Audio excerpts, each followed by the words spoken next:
And now, ladies and gentlemen, from the heart of the Inland Empire, right here in sunny Southern California, it's Robert Cardoza Live, where we talk about politics, money, and you. This is the intersection of business and politics. And now here's your host, Robert Cardoza. And welcome aboard. I am Robert Cardoza. You're listening to Robert Cardoza Live on the street at the intersection of business and politics. And we have got a magnificent, fantastic, superb show for you today. You know what? I just thought I'd change the adjectives and superlatives here today, because you know what? It's just trying to say something different. I can tell you that on today's show, we're going to be talking about what's in the news, new legislation, the IRS loses, and of course, we'll be continuing our tribute to the late, great Paul Harvey and the rest of the story. Today's story is the Abe Lincoln story. Yeah, you're going to want to hear it. There's a little bit of a twist, so you're going to want to hear what it's got all about it. And then we're going to have Jon Matthews. Jon and I are going to be talking about the conservative politics. We're going to be talking about the Affordable Care Act, or Obamacare. Most people know it as that.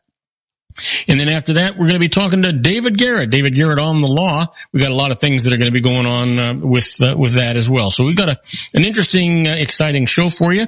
I want you to know that at 3:02 p.m. Pacific time, it's currently 75 degrees here in the heart of the Inland Empire in sunny Southern California. That's down from 81 degrees on its way to 52 degrees. So you know what? We got a lot of stuff that's going to be going on here on the show today. Well, you know what? Let's talk about the news. Trump tours a private school in Florida, and he's promoting choice. So you want to make sure that we're dealing with that. You know what? Here's the thing. President Donald Trump toured a private religious school in Florida today, praising it as an ideal institution for disadvantaged children, while re-emphasizing that his education agenda will focus on school choice. Trump visited St. Andrew Catholic School in Orlando, dropping in on a fourth grade classroom and shaking hands with students who said that they were learning about the history of Florida. When one girl said that she wanted to own her own business, he said with a smile that she's going to make a lot of money, but don't run for politics. That makes sense. The president, who is joined by Education Secretary Betsy DeVos, a longtime charter schools advocate, described St. Andrews as one of the many parochial schools dedicated to educating some of our nation's most disadvantaged children. Education is the civil rights issue of our time, said Trump's repeating a line from his address to Congress this week. Teachers unions were quick to criticize the visit, saying it showed hostility by Trump toward public schools and an intention to turn education into a profit-making industry. Trump said that he would ask lawmakers to press a bill that would fund school choice for disadvantaged young children or people, including minority children. He did not offer any details. Among his guests were Governor Rick Scott, Senator Marco Rubio, and Denisha Merriweather, who used Florida's school voucher program to attend a private school, or high school that is, that she credits with turning her life around. Many of St. Andrews students attend the school using the same voucher program as Merriweather, said White House spokesman Nino Fatalvo. You know what? We keep hearing about more and more White House spokesmen. This is one I never even heard of, you know. We want millions more to have the same chance to achieve the great success that you're achieving, Trump said. The president also told Latrina Peters Gibson, the school principal, that love you have for what you do is really fantastic. Well, you know what? Despite being at the school, Trump also noted anew that he captured Florida in last year's election. After the visit, he flew to his coastal home in Palm Beach and was attending a Republican National Convention fundraiser later on Friday. Well, there's no doubt that he's going to turn business into business. This guy doesn't, you know what? Say what you want to say about him, but he's a workaholic. This guy works his butt off, whether you like what he's doing or you don't. He's a worker. Well, you know what? Next in line to lead the Russia probe, Rosenstein has respect. You know, some Democrats worry the appointment of Jeff Sessions, subordinate to oversee an investigation into Russian interference in the 2016 election, won't be a clean enough break from the embattled Attorney General. But the veteran prosecutor in line for the job may be uniquely politically palatable. Rod Rosenstein, who faces his confirmation hearing next week for the role of Deputy Attorney General, was appointed top federal prosecutor in Maryland by George W. Bush and remained in the post for the entire Obama administration.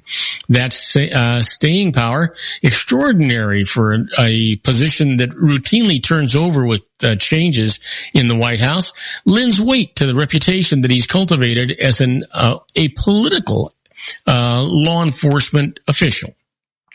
He is so well respected, he cannot be influenced, he cannot be bought, he cannot be pressured because of outside political forces, said Baltimore criminal defense attorney Stephen Silverman, who has known Rosenstein for years. Well, you know what? Let's just hope that that's true.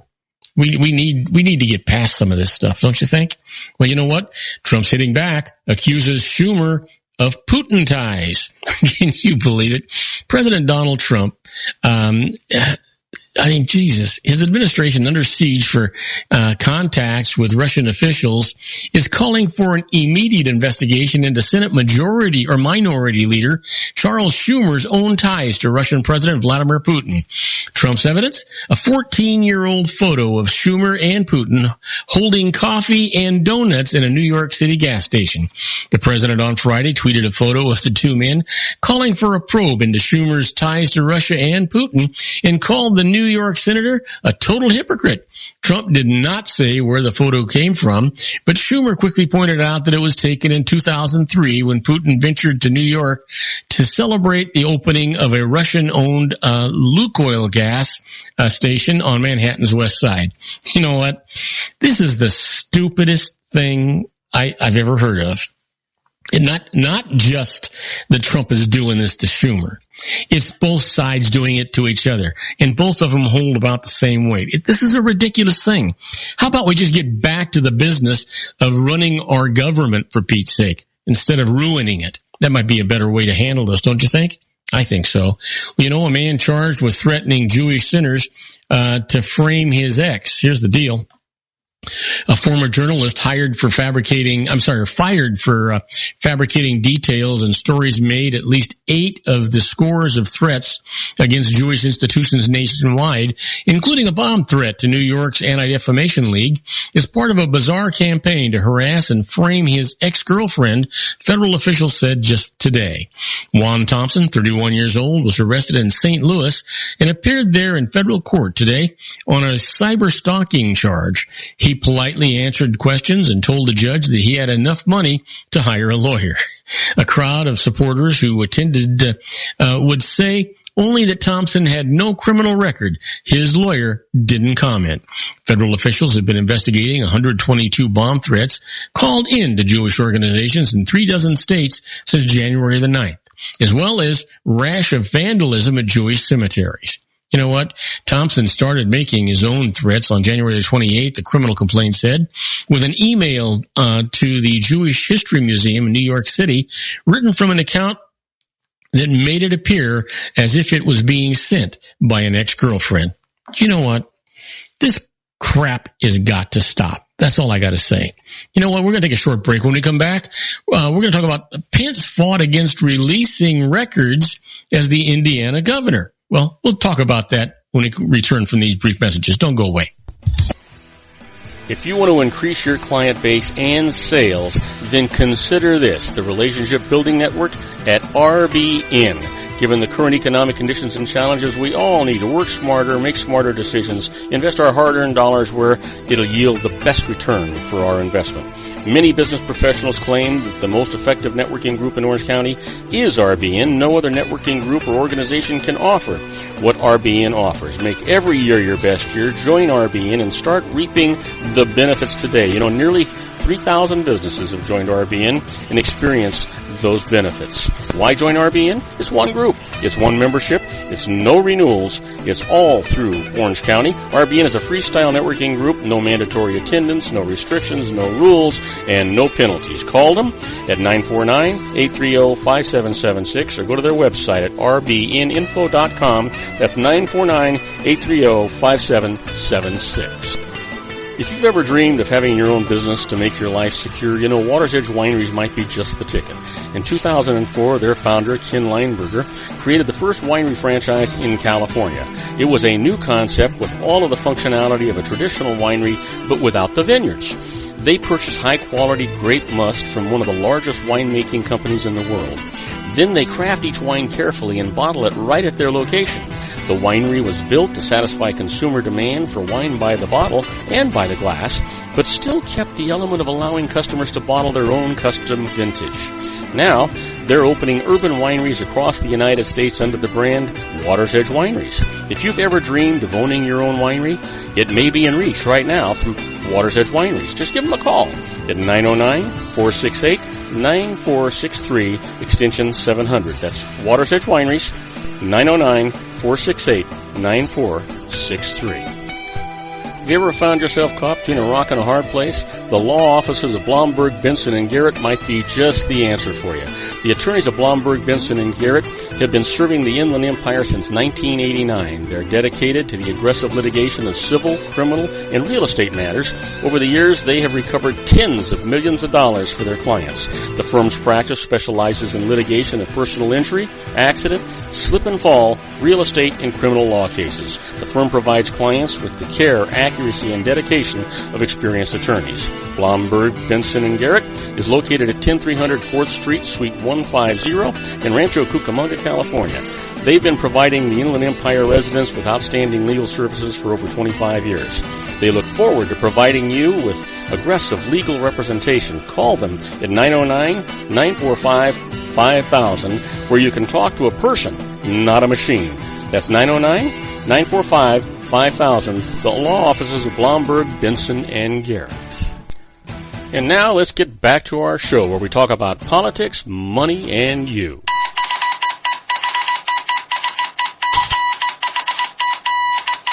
And I am Robert Cardoza. You're listening to Robert Cardoza live on the street at the intersection of business and politics. We're at 3:12 p.m. Pacific time. It's still 75 degrees here in the heart of the Inland Empire in sunny Southern California. It's on its way down to 52 degrees. And a little bit later, we'll give you some of the weather that's going on our globally syndicated network in different cities that people are listening to us live. But right now, let's continue with the news. Pence fought against releasing records as the Indiana governor.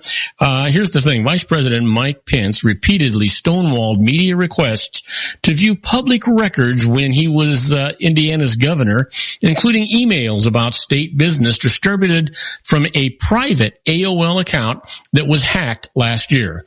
Revelations Pence used the account to discuss Homeland Security and other official matters, first reported yesterday by the Indianapolis Star, are just the latest in a series of transparency battles involving the Republicans' tenure as governor. The Star obtained the AOL emails through an open records request after new Republican Governor Eric Holcomb agreed to release 29 pages from his predecessor's AOL account.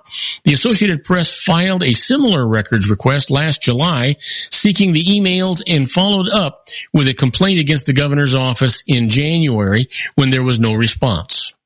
Well, earlier this year, lawyers for Pence argued unsuccessfully in a civil case that Indiana courts had no authority to force him to comply with public records law. His administration also has repeatedly delayed or denied the release of records that could shed light on his tenure as governor. Pence's efforts stand in a stark contrast to the image that he had previously sought to cultivate, presenting himself as a champion of a free press and the First Amendment. You know what?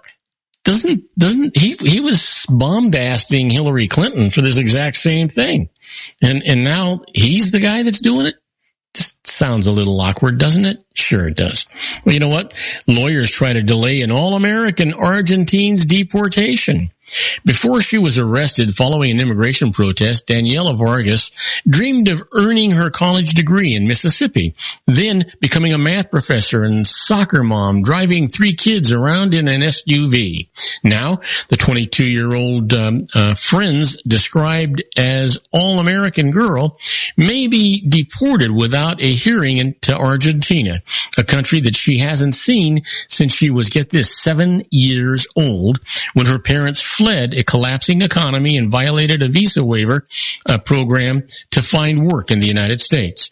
Her attorneys said that they filed a motion today with the Department of Homeland Security to allow Vargas, now detained in Louisiana, to remain in the United States until they can make her case before a judge. Meanwhile, her friends canvassed the state capitol building, leaving notes seeking help from lawmakers.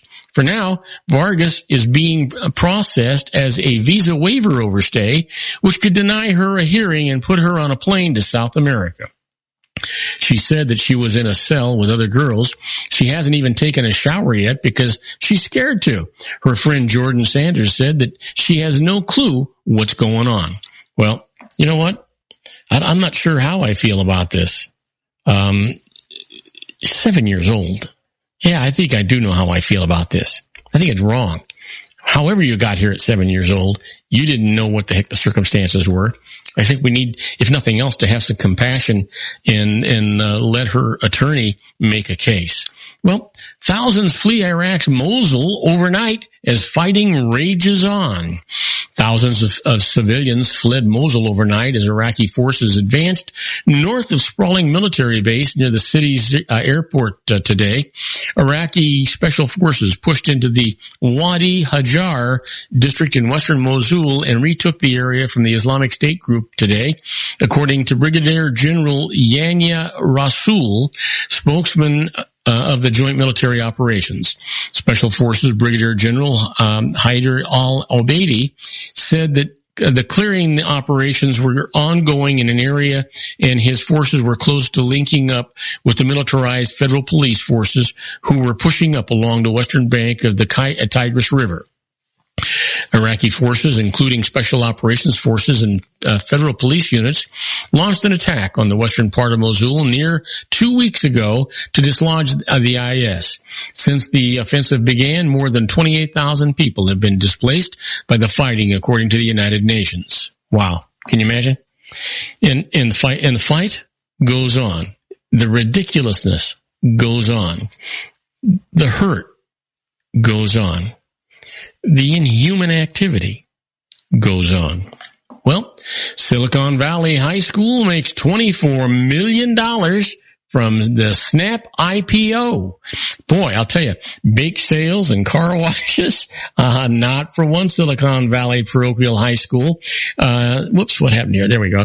That hit it big this week, and by doing so, highlighted a new gaping economic disparities in the region. St. Francis High School in Mountain View parlayed a $15,000 investment into a windfall of at least, get this, $24 million, capitalizing on a unique venture capital fund set up by the school's investment-savvy parents. The fund paid off when the company began selling shares to the public on Thursday, and the school sold about 1.4 million of the 2.1 million shares at $17 each. It's holding the remaining 700,000 shares, which were valued at about $19 million today. Silicon Valley is a pretty amazing place to live, school president Simon Chiu said. This obviously couldn't have happened anywhere else. St. Francis High School launched the fund in 1990 at the urging of two of the many venture capitalists with children attending the school. The fund's aim is to tag along with deep-pocketed investors when they make big bets on startup companies. The school takes a small sliver of a venture capitalist's bigger investment in a startup company. Chu and other educators say that they know of no other school with a similar fundraising scheme. We don't have the bandwidth to follow the stock market, said Amika Gulum, principal of the East Palo Alto Academy, which is in one of the poorest cities in Northern California. It's tough enough to keep kids on track to graduate. Few, if any, other schools have that sort of advantage, said Stephen Andrioli, a professor of business, accountancy, and information systems at the Villanova School of Business in Pennsylvania. The only way to do this is through a personal relationship, he said. The probability of success is quite low. Wow. Well, with that, we're going to take a break, and when we come back, we're going to talk about the IRS Loses. First case up, a farmer's profit motive makes losses deductible, and I'm going to tell you all about it right after these brief messages. Don't go away. Congratulations. to that Valley High School. Isn't it time to shine the spotlight on your expertise? The Interview, starring you. Here's your chance to capture 5 minutes of fame with The Interview. This isn't just any interview. This is your opportunity to showcase your expertise and position yourself as a trusted expert in a one-on-one video interview hosted by Robert Cardoza, host of the nationally syndicated show Robert Cardoza Live and powered by AHA Studios. What is it? A professionally recorded video for your use. Robert Cardoza interviews you on the set where he records his show. Professional interview showcases your expertise and value, shot in a state-of-the-art studio. And what's in it for you? Gain credibility as an expert, earn the trust of your target market, educate in a way that intrigues your audience, gain a powerful marketing tool that offers dozens of uses, website, video sharing sites, social media, email, DVDs, direct mail, lobby video, resumes, profile building, all that kind of stuff. Association with the nationally syndicated celebrity. That's right. And let's talk about AHA Studios. AHA is a strategic marketing firm that leverages the powerful in visual persuasion to help your business create powerful messages that connect with your target market. AHA ventures way beyond strategy, delivering the marketing collateral you need to start driving a new business through your doors. AHA has a full-service, in-house, state-of-the-art production studio to bring your messages to life using video. Discover how to make The Interview work for you. Call 949-831-2222. That's 949-831-2222. AHA Image Studios, Incorporated.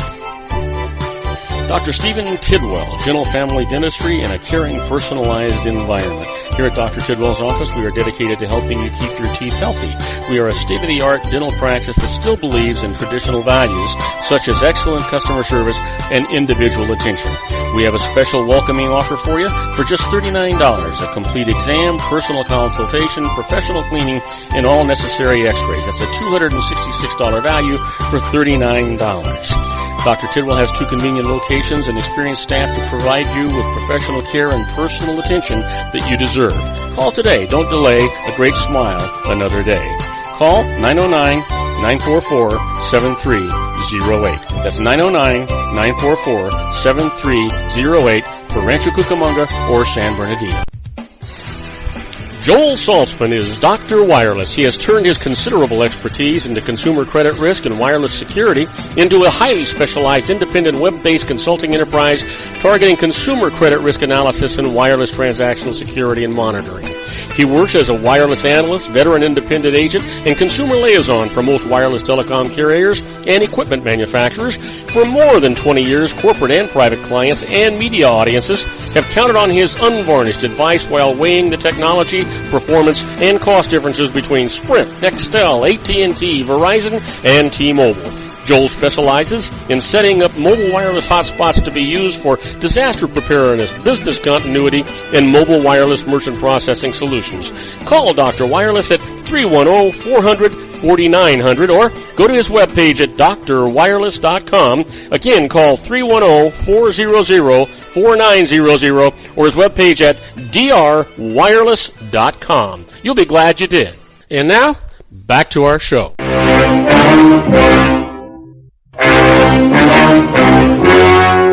The story you are about to see is true. The names have been changed to protect the innocent.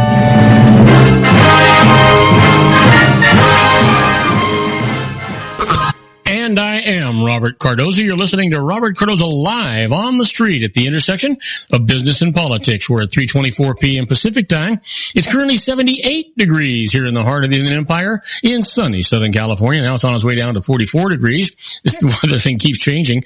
If you're listening to us on our globally syndicated network and you're in New York City, well, you know what? It is 37 degrees and partly cloudy. And if you're in Chicago, Illinois, it's 32 degrees, and it's also partly cloudy. So now you know what it's at there, and I want to thank you folks out there for listening to us. That's it's nice of you to be doing that. Well, let's talk about something that'll make you happy. The IRS loses. You know what?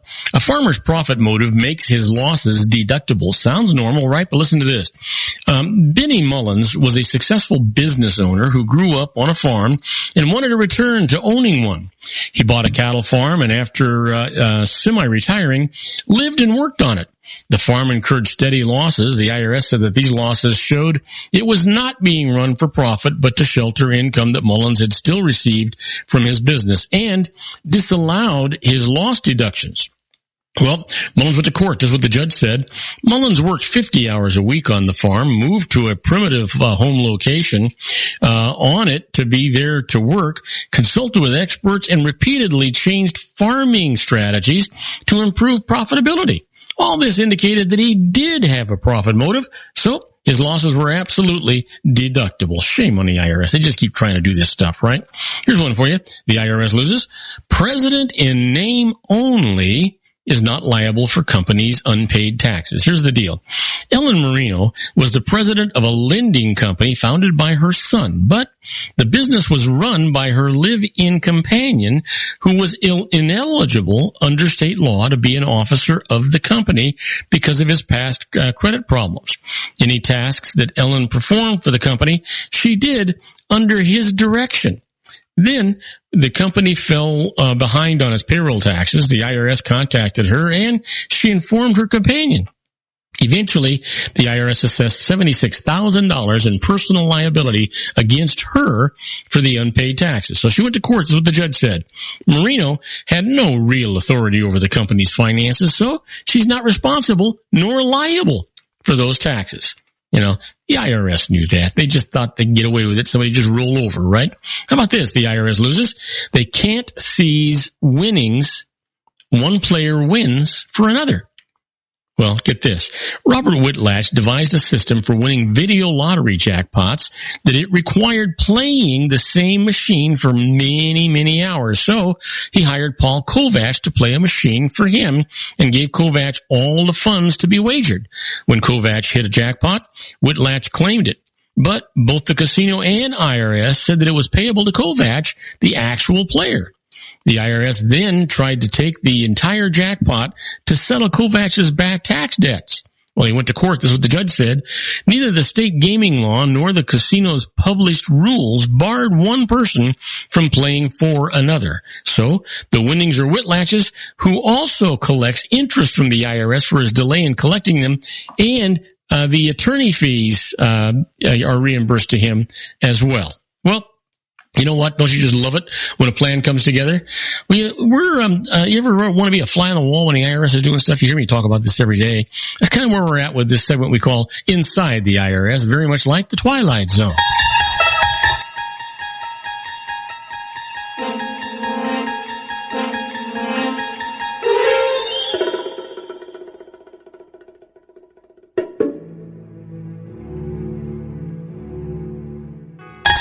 Yeah, well, you know what? These are not tax court cases, but these are things that you need to know of this positions the IRS has taken.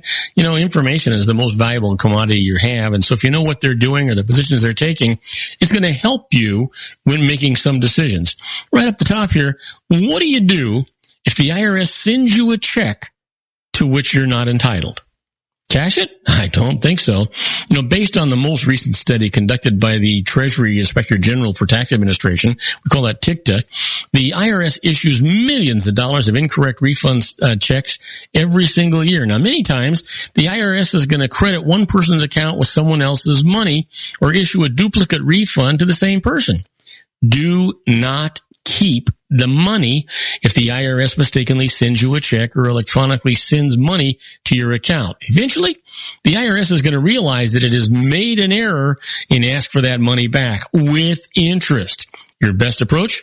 If you receive money from the IRS and suspect that it was sent by mistake, or you don't understand why the IRS gave it to you, send it back with a letter requesting that the IRS confirm that the payment's accurate. If the IRS sends a new check with an explanation, you can then cash that check unless you absolutely know that the IRS still has not corrected a mistake. You don't want to be on the back end of one of these things. Trust me. How about this? If it sounds too good to be true, you've heard that phrase before, right?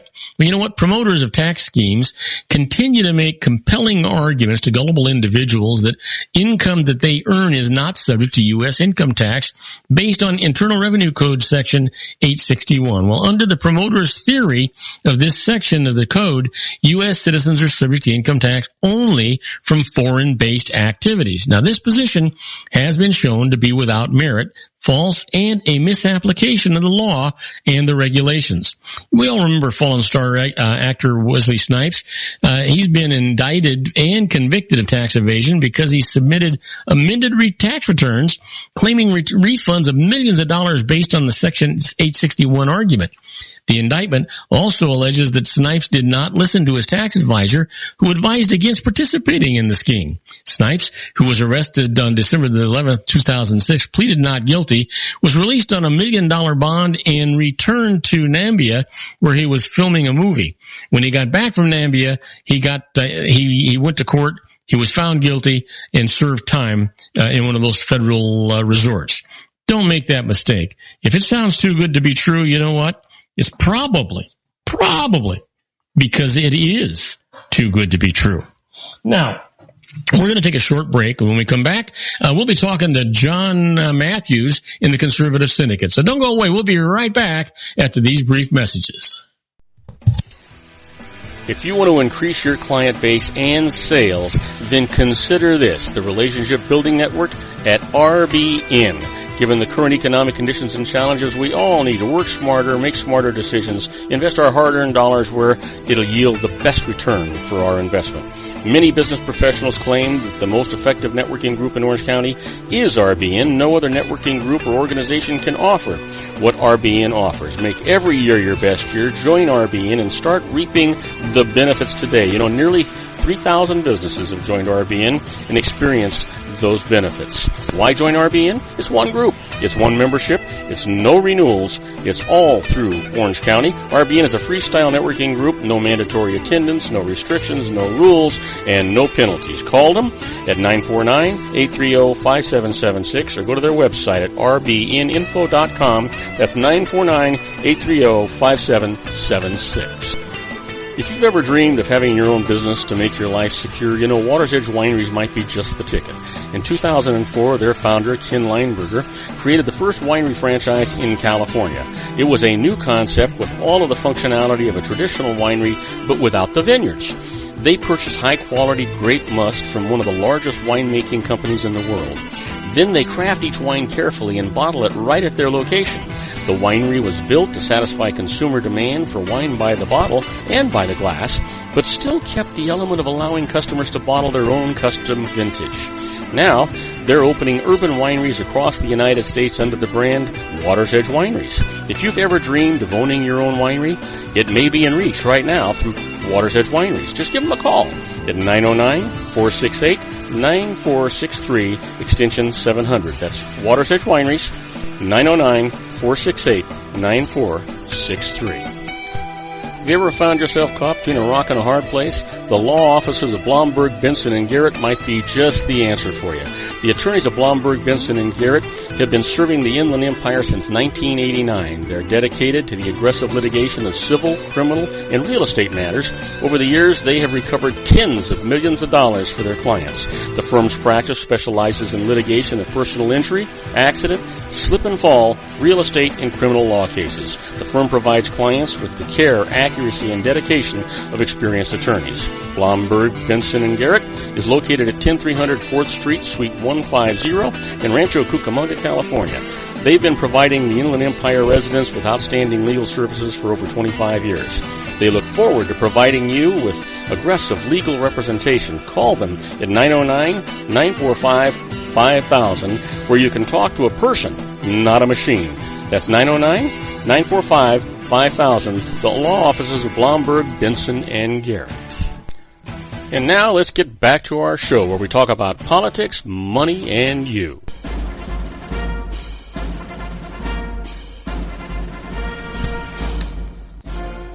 And now, ladies and gentlemen, coming to you from the basement of his strategic planning room located at his political hideaway in Los Angeles County, the dedicated man who stands and serves the political conscience of our nation, Mr. Jon Matthews. And I am Robert Cardoza. You're listening to Robert Cardoza live on the street at the intersection of business and politics. We're at 3:35 p.m. Pacific time. Currently 78 degrees here in the heart of the Inland Empire in sunny Southern California. If you're listening to us on our globally syndicated network and you're in Paris, France, it's 54 degrees and mostly cloudy. And if you're in Rome, Italy, it's 52 degrees and it's clear. Well, we're waiting for our good buddy Jon Matthews with his conservative syndicate. We do our simulcast on Mondays and Fridays. He'll be calling in here any second. We're going to be talking about the Affordable Care Act, I think, today, or Obamacare. Same thing. They just named it something different. Now, Jon will be calling in here, and here he is right now, Jon Matthews. Hey, Jon, how you doing, buddy? He's simulcasting right now. You there, Bob? Yeah, I'm here. How you doing today? I'm doing great. How are you doing? I'm doing most excellent. Just recovering from yesterday. We got throttled yesterday like crazy. Yeah, what happened? Our bandwidth dropped down to like 2 meg, and it just knocked everybody off the line, and we weren't able to. By the time I got it all fixed, 25 minutes had gone by, and I'm like, oh man, that's not something you can fix in post, you know. Well, you know what? Things like that, because I'm not as technically savvy as you are. I generally right away just shut everything down and throw in an archive show and try to figure it out later. I wouldn't begin to know how to get the bandwidth back up. Well, we did. We were able to do it, but by the time I got it all done, it was just way out of whack here. But that's what I ended up doing. I had to throw an archive on here and then get offline and try to figure out what's going on. So it's just I don't know what happened. It's a throttling. It's definitely throttling. It came from the internet service provider, which I was on the phone with them for quite a while yesterday, bitching. Well, do you have the same one I have, right? Frontier? No, I use Charter. I had Frontier, but it used to be Fios, and when they changed to Frontier, I cut them loose. I just wasn't happy with what they did to our service over here once they took over. But it is what it is. So I got to work something out here. They can't give me more than 6 meg upload on this thing, and this is not going to work. Oh so. Man, you got it. Yeah, you can't have that. You can't broadcast, especially at the time of day that you're broadcasting. You've got too many people trying to use the computer that get in your way. Oh, well, yeah, especially if I get more than 2 callers on, it's just, it's not going to work. So we're working something out. I mean, I'm revamping the whole family here. We're like, I'm going to change my phone service so I can get cheaper phone and use that money to probably go back to Frontier and just get their internet. They got some good stuff over there. So anyway, that's where we're. Hey, so. I'll tell you what, I have a guy that's on my show. His name is Dr. Wireless, is Joel Saltzman. I'll send you his information. He's an expert at this stuff. And he makes his money from the different companies, and he represents everybody, and he's got the best deals sitting out there. It's just unbelievable deals. Before you do that, you might want to give him a call. I'll send you his information. Oh yeah, that sounds good. Yeah. So I don't know where we start here. Oh man, I got to tell you what. You told me we were going to talk about how do we fund the Affordable Care Act, or how do we fund the repeal and replacement of the Affordable Care Act. And gosh, Jon, that could take hours to actually talk about, and I'm not even sure that people are going to like the answer to that. And there is so much going on today with regard to the Affordable Care Act. Not only just today, but I sent you an email earlier about the bad news that was going on with the Affordable Care Act, and the fact that the scams are hot and heavy, and that 92% of the scams against the Affordable Care Act are taking place in California, New York, and guess where? Vermont, or Bernie Sanders' state. Geez, why does that not surprise me? So there's just so much collusion and stuff going on. But if you want to talk about it from an accounting standpoint, just a money standpoint, I think that's really what you wanted to do.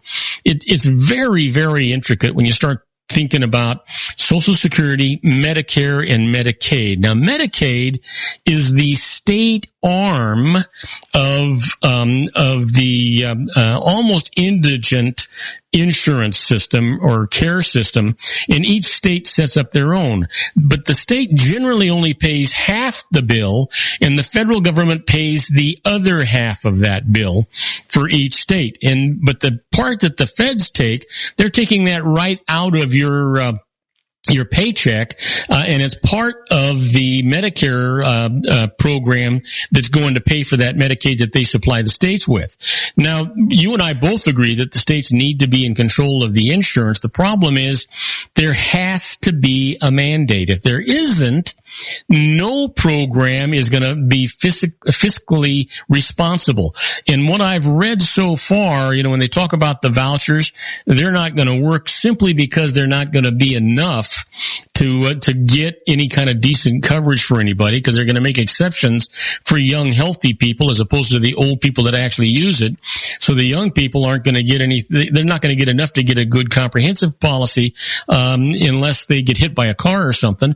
And the old people are taking so much medication that their $4,000 voucher isn't going to get them the insurance to do anything with.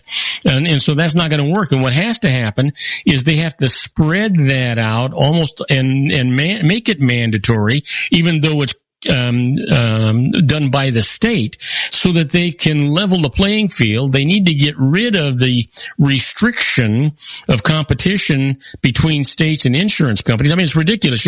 If you have State Farm or Mercury Insurance or any of those insurances, you can buy car insurance in any state you want from those companies. But medical insurance, some of them, you only have one choice, and that's where the problem is. We don't have competition, and then we need to have tort reform to keep the legal costs of medical care down. Then you can start doing some of these things. But the biggest problem is if they use tax credits, and that's why I sent you that thing today, those are being abused. People that haven't even filed tax returns are getting refundable tax credits, and they're not buying any kind of insurance or anything with that. And so it's got to be policed better. The problem that we have is we seem to go off half-cocked with any program we do, whether it be Obamacare or whatever the Republicans are now trying to put into place. They're all going to be fixes. We seem to forget the policing of these things so that it's not taken advantage. The one thing I'm completely sure of, and then I'll shut up because I know I've got enough there for you to hammer me with.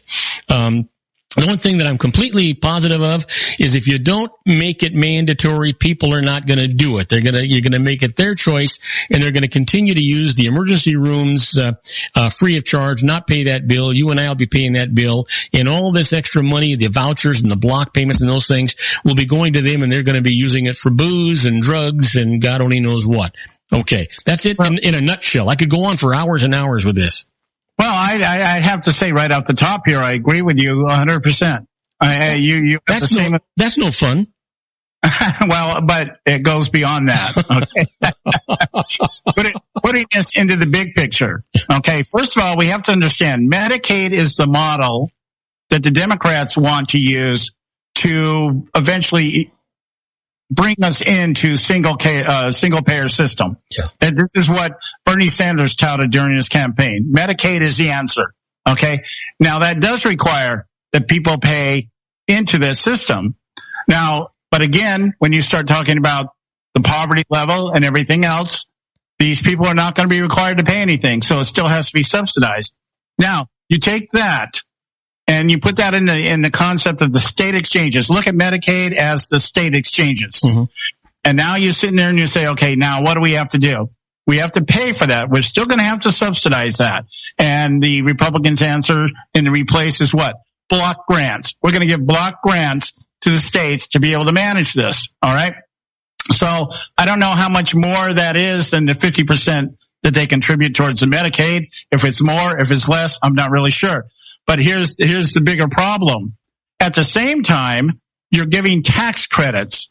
And as you said, we now know through this audit that that's been abused. But even so, tax credits reduce the amount of income tax that somebody who does not disobey the law and does file taxes, that's going to be less money paid into the system, less money that can be used. You hit the nail right on the head. You're absolutely right, John. That's the problem with this thing. Even if we tear down the borders, even if we allow international competition for pharmaceuticals, and even if we say, okay, the states are going to control everything, you still, in my book, taxpayers are going to have to pay more, because I tell you this, if the Trump wants to keep the existing conditions, okay, we want to keep that. Insurance companies, I explained this Wednesday on a show. Mm-hmm. People don't understand that insurance is based on risk, and the risk is covered by those who pay for it and don't need it, and used by those who do need it. Precisely. And that's been the big problem with Obamacare. The young people don't want to pay for it. But even so, if the insurance companies come out and they say, okay, we still have to maintain pre-existing conditions, then there has to be an increase in premiums for those people, or it has to be offset through subsidies, which means an increase in taxes. Right. Either way, the taxpayer ends up paying 2 to 3 more areas of taxes. Now, don't tell me you're going to cut a person's taxes and then turn around and take it for Medicaid and call it something else. You know what? And John, you are so absolutely right, because, part of, you can't increase spending, and there's a lot of spending that's going to get increased here. You can't increase spending all over the United States budget, including, Medicare, Medicaid, and Social Security, and not increase taxes. It's just not possible. And he wants to give a tax break to middle income and higher income people, and businesses, and that sounds really great. But you know what? That means there's less money going into the federal government, and less money going into the state as well, because they have what they call subventions, and these subventions go, and not equally, by the way. What California pays into the federal government comes back as just a percentage of what goes on there. That's the subvention that is sent out, so that the state does their own mandated stuff.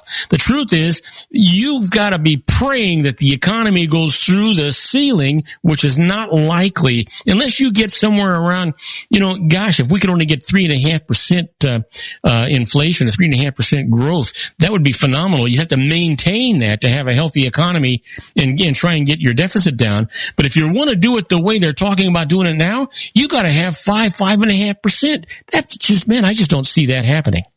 Yeah, that's my problem. I'll say this, and we'll go to our break here. My solution is this: break down the borders, allow international competition with the pharmaceuticals, quit taking the money, and turn around and let people buy their own insurance. That's how you do it. You put more money in the consumer's pocket to go out and buy the insurance. They can now afford to buy their own plan. And if the insurance companies want to subsidize by determining, okay, based on a mortality rate or whatever it is for an age group, and say, okay, this is how much we're going to charge, but we're going to jump it up just a little bit to cover people that have to have it, pre-existing conditions or whatever, you can offset it that way. But the way I see it is that they're actually going to be taxing in 3 to 4 different ways and not calling it taxes. It's going to be a backdoor kind of thing. And everybody's just going to think, oh, yeah, it's okay. But no way in the world would we be able to now go back out and get the plan that we had originally and pay the same amount of money. Absolutely. I know we got to take a break, so I'll save what I want to say with the HSAs, and that's for when we come back. Okay. All right. Okay. We're taking a break. We'll be back with Jon Matthews after these brief messages. Do not go away. Isn't it time to shine the spotlight on your expertise? The Interview, starring you. Here's your chance to capture 5 minutes of fame with The Interview. This isn't just any interview. This is your opportunity to showcase your expertise and position yourself as a trusted expert in a one-on-one video interview hosted by Robert Cardoza, host of the nationally syndicated show Robert Cardoza Live and powered by AHA Studios. What is it? A professionally recorded video for your use. Robert Cardoza interviews you on the set where he records his show. Professional interview showcases your expertise and value, shot in a state-of-the-art studio. And what's in it for you? Gain credibility as an expert, earn the trust of your target market, educate in a way that intrigues your audience, gain a powerful marketing tool that offers dozens of uses, website, video sharing sites, social media, email, DVDs, direct mail, lobby video, resumes, profile building, all that kind of stuff. association with the nationally syndicated celebrity. That's right. And let's talk about AHA Studios. AHA is a strategic marketing firm that leverages the powerful and visual persuasion to help your business create powerful messages that connect with your target market. AHA ventures way beyond strategy, delivering the marketing collateral you need to start driving a new business through your doors. AHA has a full-service, in-house, state-of-the-art production studio to bring your messages to life using video. Discover how to make the interview work for you. Call 949-831-2222. That's 949-831-2222. AHA Image Studios. And I am Robert Cardoza. You're listening to Robert Cardoza live on the street at the intersection of business and politics. We're at 3:50 p.m. Pacific time. It's currently 78 degrees here in the heart of the Inland Empire in sunny Southern California. If you're listening to us on our globally syndicated network and you're in London, England, it's 48 degrees and mostly cloudy. And if you're listening to us in Vienna, Austria, it's 46 degrees and it is clear. You know what? Jon Matthews will be calling us in a minute, recontacting us for our simulcast. And we've been talking about the Affordable Care Act, and there's a lot of stuff going on there, and we're going to continue to do that. Right now, I want to encourage you to get our app. It's absolutely free. Go to your app store, search Robert Cardoza Live. It's there. It's free. Download it. You can listen to our show 24/7. You can listen to all of our archives. Here's John right now. We're back with Jon Matthews. Hey, John. Okay, there we are. Hey, Bob. Yeah, I'm here. Yeah, you had a comment. You had a response to what we were talking about regarding the Obamacare situation. Yeah, you know, one of the things that they want to do as well here, John, is that they want to reestablish HSAs. Those are the health savings accounts, and get people to put money in there on a pre-tax basis, so that people can use that money as though it was the non-tax money, and they're going to take the limits off of that. The problem with that is, people, when it was available, weren't using it, and that's what they would buy. That's what they would use to buy their insurance with, buy their prescriptions, pay premiums and medical premiums. They could actually get Band-Aids and stuff like that way, and aspirin that way too. But people weren't utilizing it because the government never explained the proper way of using HSAs.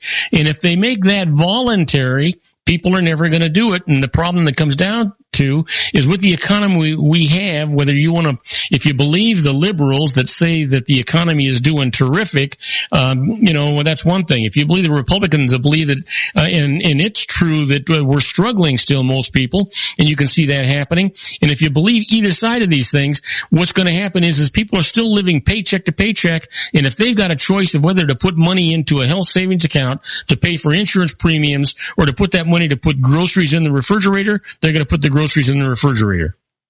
Yeah, and so what happens is, to me, it's just a repackaged deal as far as Obamacare. Now, the things that Donald Trump was proposing the other night, and I've been going over Paul Ryan's plan. That's really what Donald Trump floated out there the other night, was Paul Ryan's plan about block grants, interstate commerce, competition of pharmaceuticals. Those are all good things.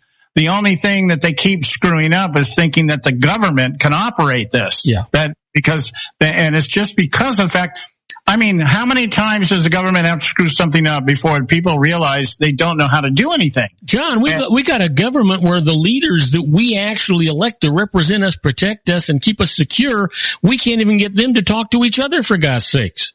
Yeah, well, again, it doesn't surprise me, given the fact that we as an electorate, and I'll include myself in this group because we're Americans, whether we like it or not, whether I like the fact that others are Americans or not.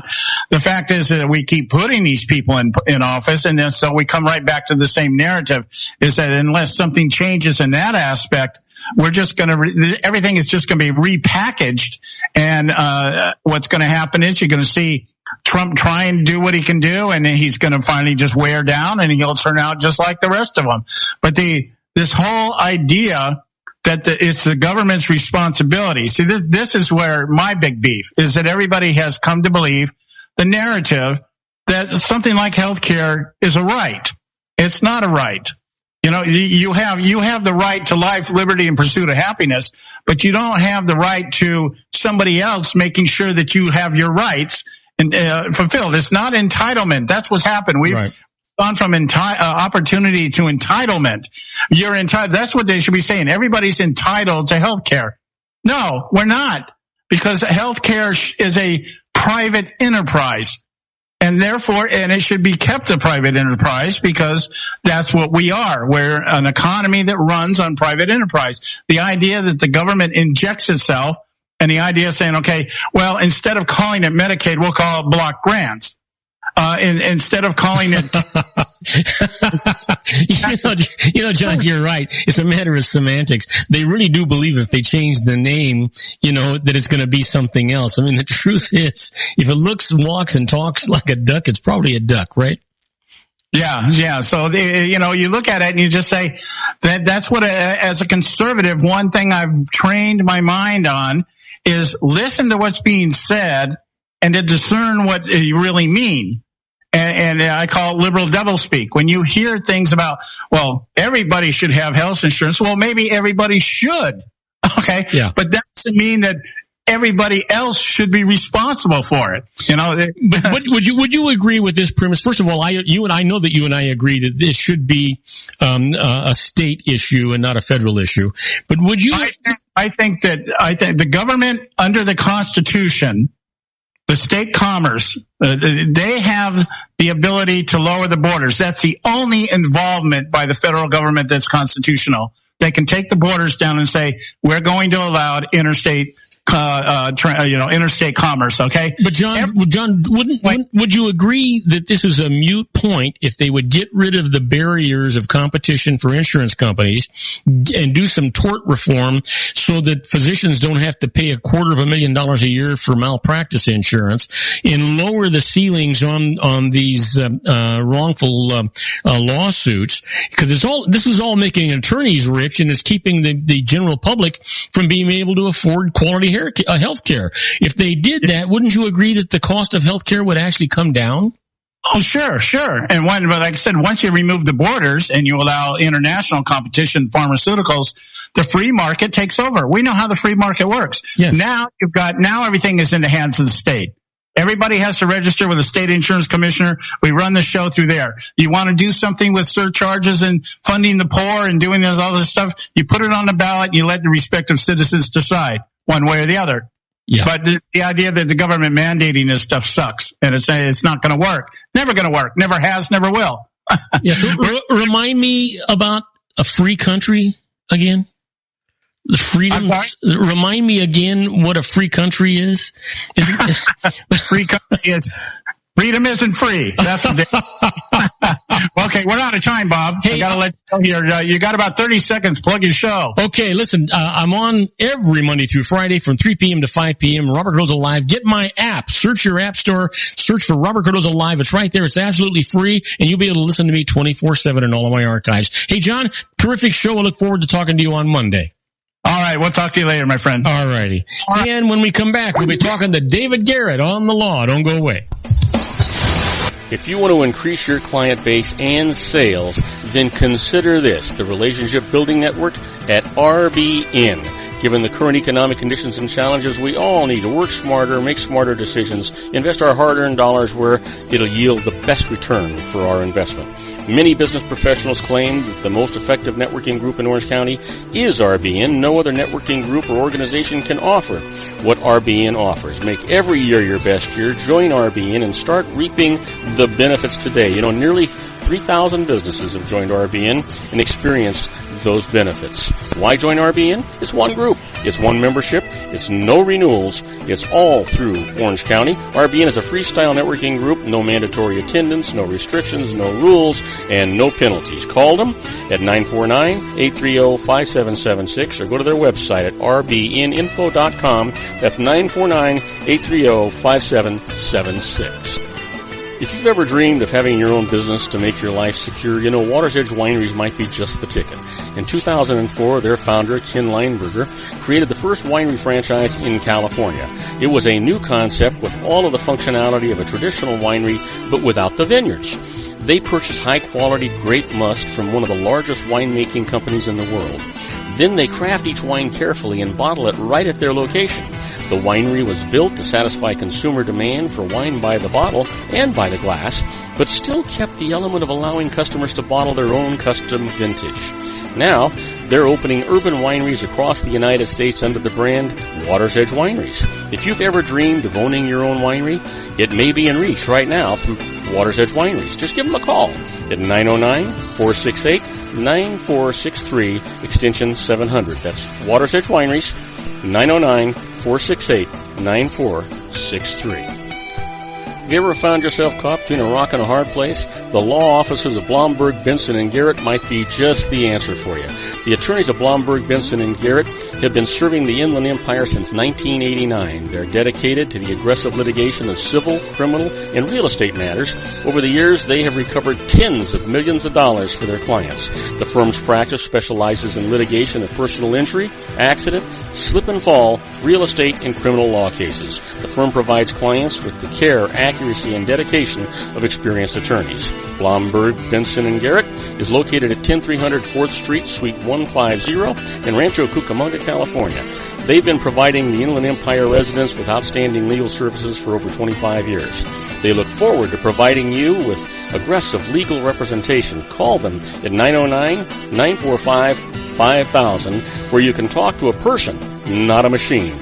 That's 909-945-5000, the law offices of Blomberg, Benson, and Garrett. And now let's get back to our show where we talk about politics, money, and you. The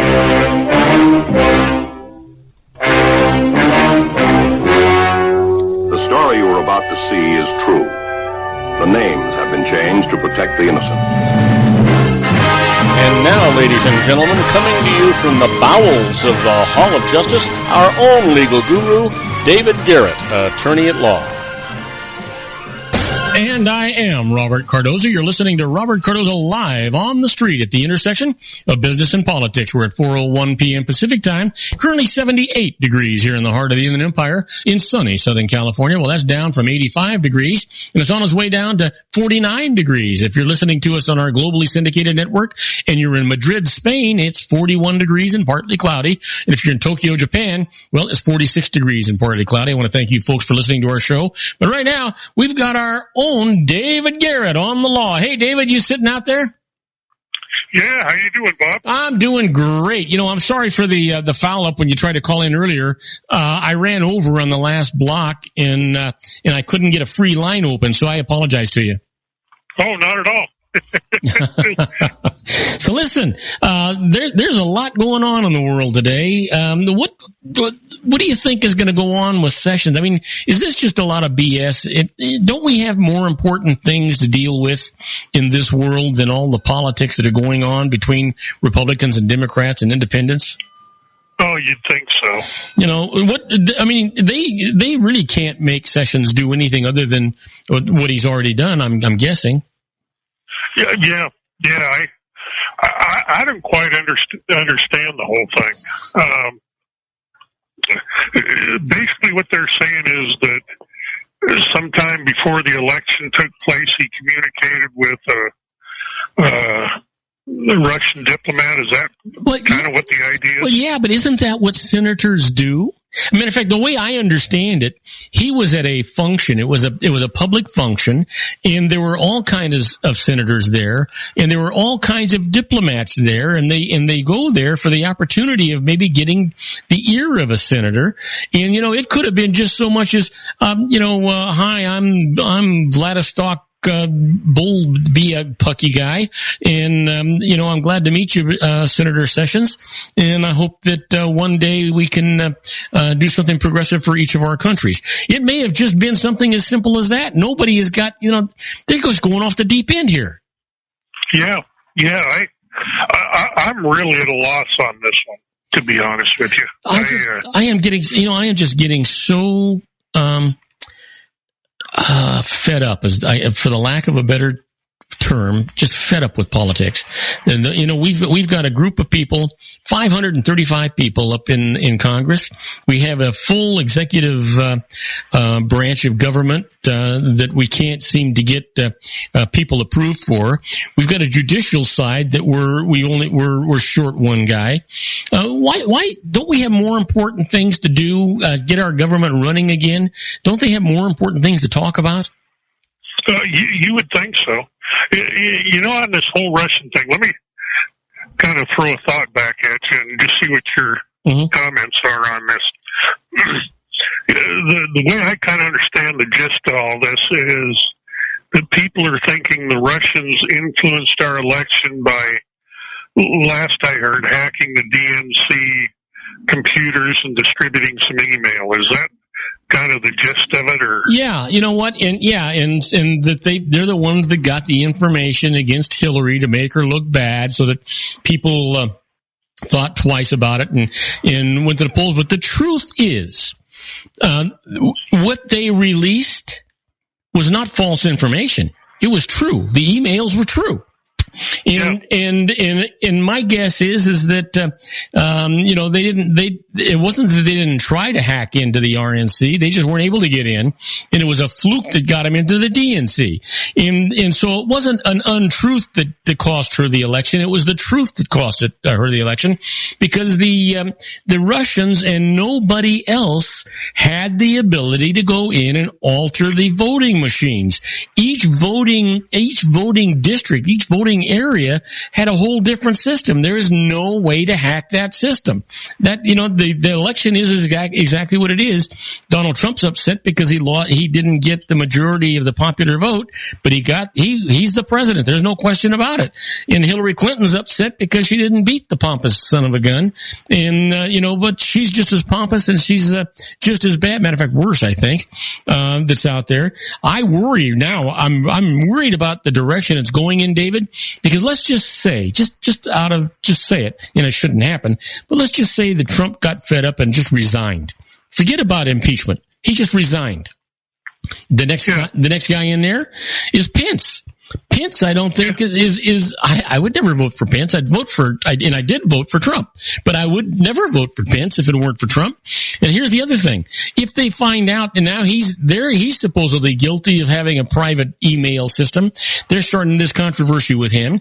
They're saying that he might have known about all this Russian activity. So let's say that he gets impeached. You know who we get? Paul Ryan, the Speaker of the House. When does this end? Boy, I don't know. The thing where I'm having some real difficulty understanding this is, I remember back in the Cold War dating myself now, but didn't we used to fly over Russia and drop pamphlets and then have something called Radio Free? I can't remember the name of it. Radio Free Europe, and we also had the U-2s flying over taking pictures.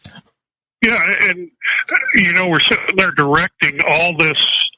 Could say we could put ourselves in the position of the Russian government and say, well, those pamphlets and those directional antennas beaming stuff over here were attempts to influence, Russian government. And you know what, David? I must be a bad guy because you and I think, see eye to eye here. And I must be a bad guy because when I made the comment that, what, are you kidding me? They didn't do anything to us that we're not currently doing to them. We just haven't got caught yet, and so all of a sudden, am I a traitor? I don't think so, but I think I'm a realist. Do you really believe that when the NSA, we had this big hullabaloo about we were actually tapping the phones of Angela Merkel and the heads of all these different countries? We were doing that and didn't tell any of our allies that we were doing it, even to our allies. And, do you really believe we're not doing the same stuff? It's just mind-boggling, and then the other thing comes to mind is, okay, let's say some of these people were meeting with the Russian diplomats. How is that any different than all these special interest group and lobbyists going in and meeting with everybody every day? Yeah, exactly. Exactly. And by the way, isn't that the definition of being a diplomat? Isn't that the definition of being a representative of the country?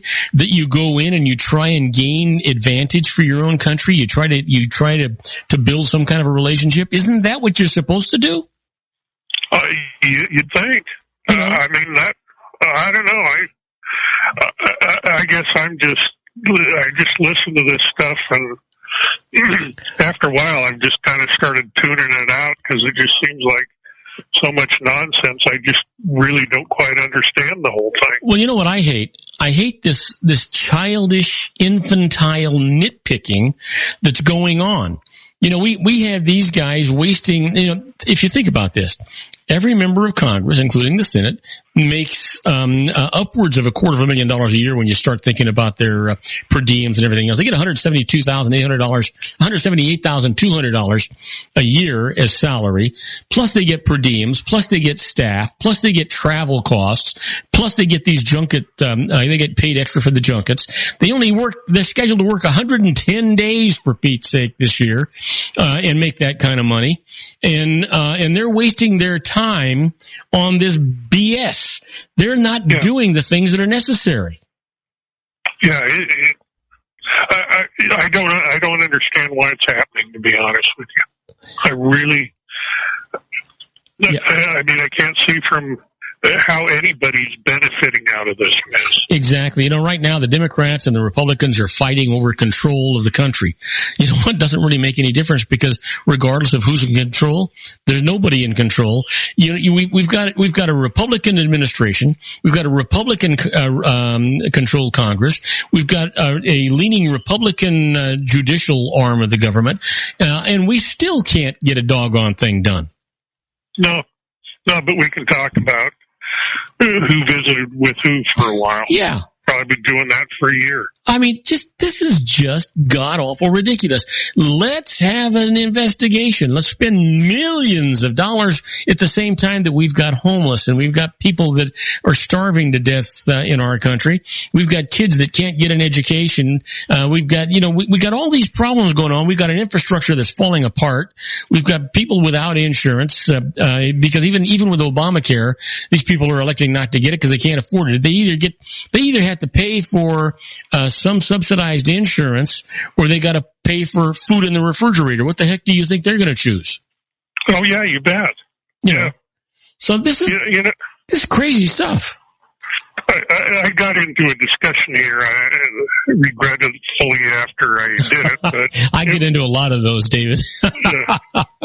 It was on this, and this goes back to, I guess, Philadelphia has a soda tax now. So their idea is they added, I think, 1.5 cents to every ounce of drink that has any sugar in it. Well, isn't that the same thing that New York did at one time? Who was it? God, what the billionaire? Yeah. I can't. Yeah, that one was Bloomberg. Yeah, when Bloomberg was mayor of New York, didn't he actually try to put a huge tax on 32-ounce sodas? Yeah, that came up in this discussion. As long as you brought it up, I couldn't figure that one out. I mean, here we are. We're going to tax 32-ounce and above sodas, and you know, and the last time I went into a restaurant, you're sitting there, you're drinking. If you've ordered a soda, the people come by and they want to refill it so much that by the time you're done, you know, you're floating. They give you a 12-ounce. They give you a 12-ounce glass and they fill it 5 times. Yeah, you know, it's crazy. I mean, so you got but if 60 it was ounces. a 32-ounce glass that they filled, 4 times or 3 times, there would be a tax on it. I mean, where's the idea of infinity here? Yeah. You know what? Whatever happened to this concept that we live in a free country? Yeah. Well, if I want to drink a soda pop, it's legal, for God's sakes. Why can't I do that?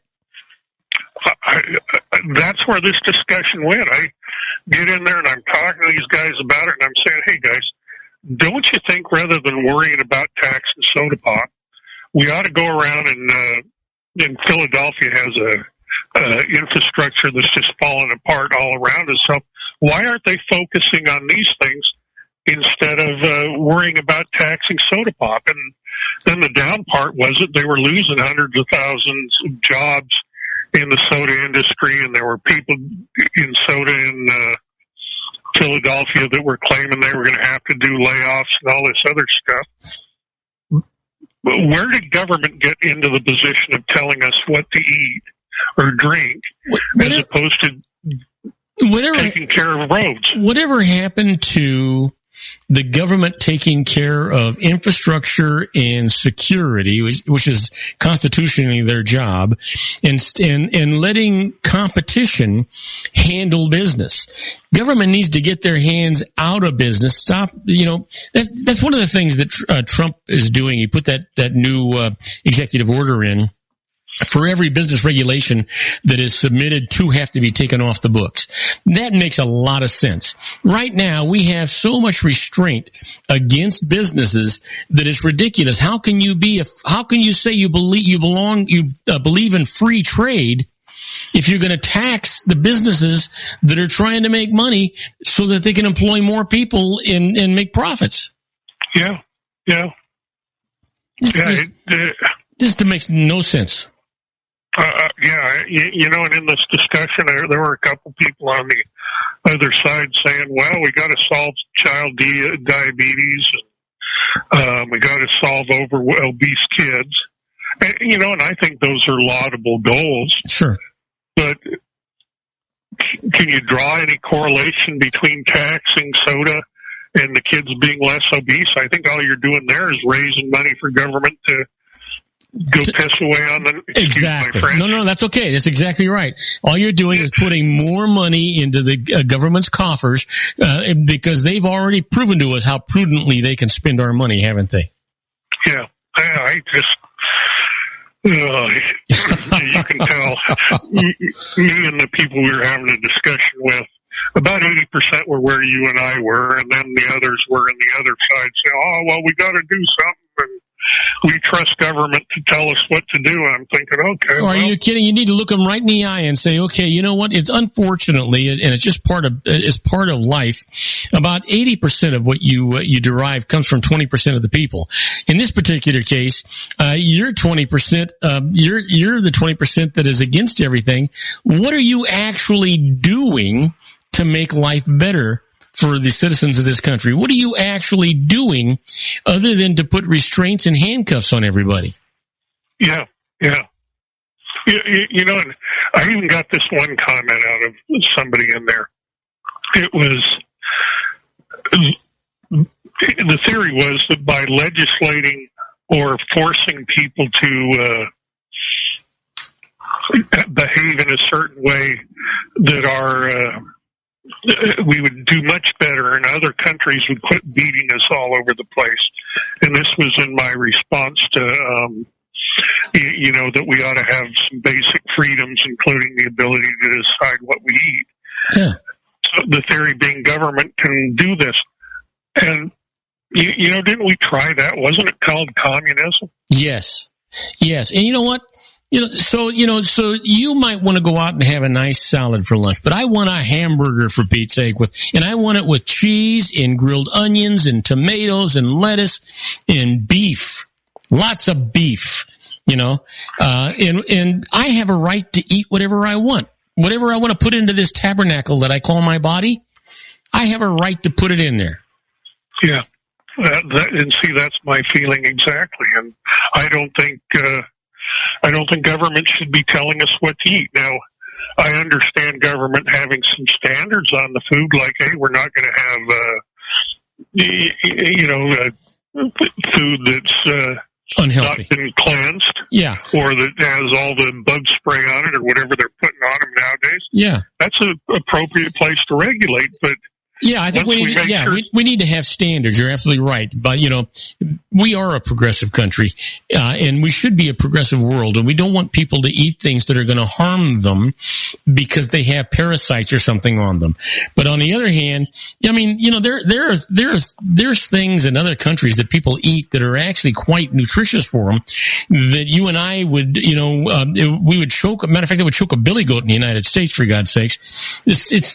We have a different kind of a culture, but that doesn't mean that it's not good for you. But the standards here ought to be, hey, you know what? You don't have to eat insecticides, and you don't have to eat GMO produced stuff if you don't want to. You know what? Right. If because of genetically modified organisms, if that makes them more healthy, more plentiful, less expensive, keeps the bugs and things off them, then you can make a choice. You can either you can go to the section of the market where you can buy the food that does not have that stuff, or you can buy the other stuff. You pay a premium if you want the organic stuff, but it's up to you. But you get to make the choice. Yeah, exactly. And the biggest struggle I had with this concept that we were having there was my response to this guy was, we can still have freedom, and government or people will work together with all the freedom. Government doesn't have to dictate the way we do. What about the old-fashioned idea that, hey, this is a good idea, and the populace as a whole just gets behind good ideas? Absolutely. Let's hold that thought, David, because we're running a little late. We've got to go to a commercial break. We'll come back and continue this conversation. Okay. We're talking to our own David Garrett on the law, or on everything, I guess. We'll be right back talking to David after these brief messages. Don't go away. Isn't it time to shine the spotlight on your expertise? The Interview, starring you. Here's your chance to capture 5 minutes of fame with The Interview. This isn't just any interview. This is your opportunity to showcase your expertise and position yourself as a trusted expert in a one-on-one video interview hosted by Robert Cardoza, host of the nationally syndicated show Robert Cardoza Live and powered by AHA Studios. What is it? A professionally recorded video for your use. Robert Cardoza interviews you on the set where he records his show. Professional interview showcases your expertise and value, shot in a state-of-the-art studio. And what's in it for you? Gain credibility as an expert, earn the trust of your target market, educate in a way that intrigues your audience, gain a powerful marketing tool that offers dozens of uses, website, video sharing sites, social media, email, DVDs, direct mail, lobby video, resumes, profile building, all that kind of stuff. Association with the nationally syndicated celebrity. That's right. And let's talk about AHA Studios. AHA is a strategic marketing firm that leverages the powerful in visual persuasion to help your business create powerful messages that connect with your target market. AHA ventures way beyond strategy, delivering the marketing collateral you need to start driving a new business through your doors. AHA has a full-service, in-house, state-of-the-art production studio to bring your messages to life using video. Discover how to make The Interview work for you. Call 949-831-2222. That's 949-831-2222. AHA Image Studios, Incorporated. Dr. Stephen Tidwell, Dental Family Dentistry in a caring, personalized environment. Here at Dr. Tidwell's office, we are dedicated to helping you keep your teeth healthy. We are a state-of-the-art dental practice that still believes in traditional values, such as excellent customer service and individual attention. We have a special welcoming offer for you for just $39, a complete exam, personal consultation, professional cleaning, and all necessary x-rays. That's a $266 value for $39. Dr. Tidwell has 2 convenient locations and experienced staff to provide you with professional care and personal attention that you deserve. Call today. Don't delay. A great smile another day. Call 909-944-7308. That's 909-944-7308 for Rancho Cucamonga or San Bernardino. Joel Saltzman is Dr. Wireless. He has turned his considerable expertise into consumer credit risk and wireless security into a highly specialized independent web-based consulting enterprise targeting consumer credit risk analysis and wireless transactional security and monitoring. He works as a wireless analyst, veteran independent agent, and consumer liaison for most wireless telecom carriers and equipment manufacturers. For more than 20 years, corporate and private clients and media audiences have counted on his unvarnished advice while weighing the technology, performance, and cost differences between Sprint, Nextel, AT&T, Verizon, and T-Mobile. Joel specializes in setting up mobile wireless hotspots to be used for disaster preparedness, business continuity, and mobile wireless merchant processing solutions. Call Dr. Wireless at 310-400-4900 or go to his webpage at drwireless.com. Again, call 310-400-4900 or his webpage at drwireless.com. You'll be glad you did. And now, back to our show.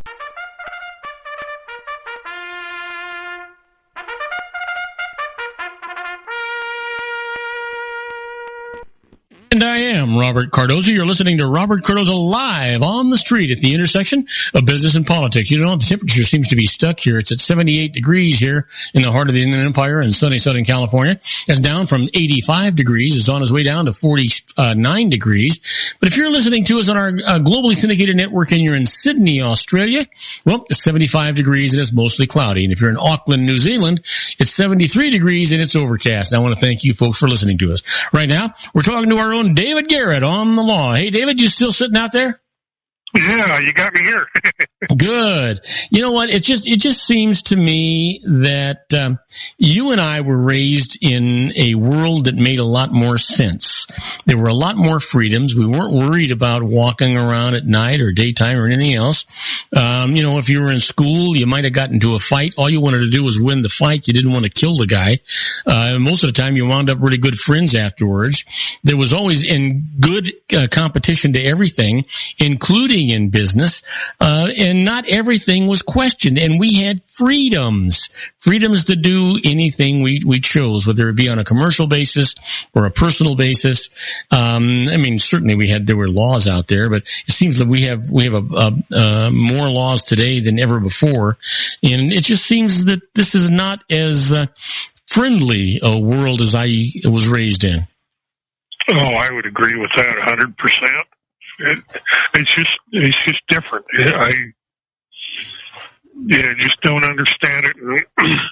You know what happened to the old concept of voluntary what's the word? Cooperativeness between people. Yeah. I mean, if it's a good idea, get behind it. Everybody will do it. Yeah. If it isn't, yeah. I'm okay with people that disagree with me. You know, just because we don't agree with everybody doesn't mean you got to pop them in the nose, right? It just, we just disagree. Let me tell you why I disagree with you, and if you still disagree with me, okay, I understand. Maybe you'll change my mind. But all this controversy, all this bitterness that's in the world today, I just don't see it. By the way, I meant to ask you, and I forgot, David. In the case, and not so much Jeff Sessions, but I guess that's the case too. They're trying to say that he's guilty of perjury. I don't know if he is or he isn't. He's a lawyer. He knows his way around that. But if someone were to be found guilty of perjury, do you go to jail? Is that a felony crime? Do you go to jail? Do you get fined? What happens if you found guilty of perjury? Well, it can be a felony. In my experience, they don't do a whole lot to anybody that gets found guilty of perjury. So it's really just a slap on the hand kind of thing. And I got the impression from listening to the news this morning that in the case of Jeff Sessions, where semantics plays an awful lot into this, that it's very, very difficult to prove perjury. Right, it is, and and I think, with the exception of some of these politically motivated prosecutions, it basically is kind of a slap on the hand if they even take the effort to prosecute it. Is perjury the same? In tax law, to be found guilty of something, you need to have intent. I mean, you can make mistakes and get slapped on the wrist, but if you committed a fraud, but you had no intent to commit that fraud, which is also very difficult to prove, by the way, then you can't be found guilty of fraud. Is it the same with perjury, that you had no intent to commit perjury? It was kind of an accidental thing, and it was the semantics, the circumstances is what derived that answer, and you would have answered it differently under different circumstances. You weren't trying to lie.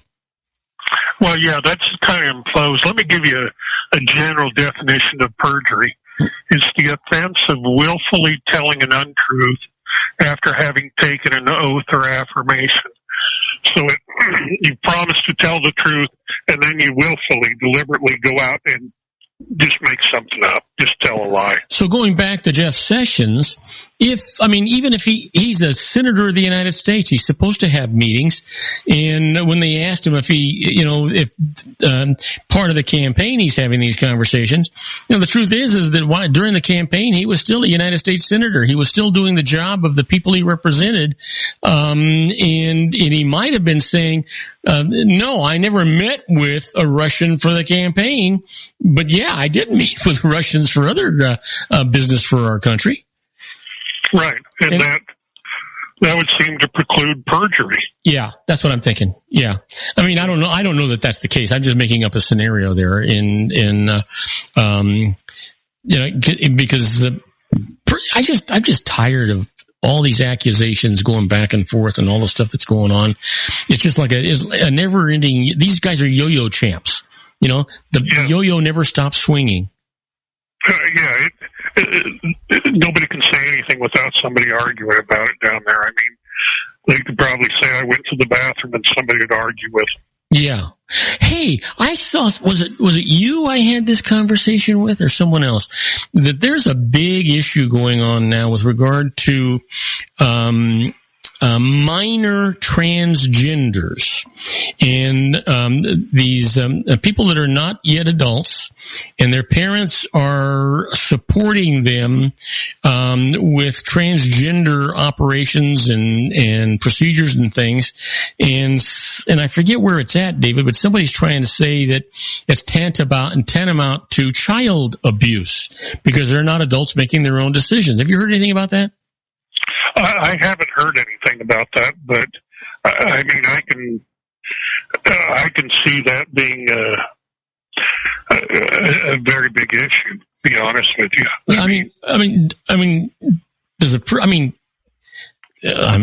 I'm trying to figure out how to frame this.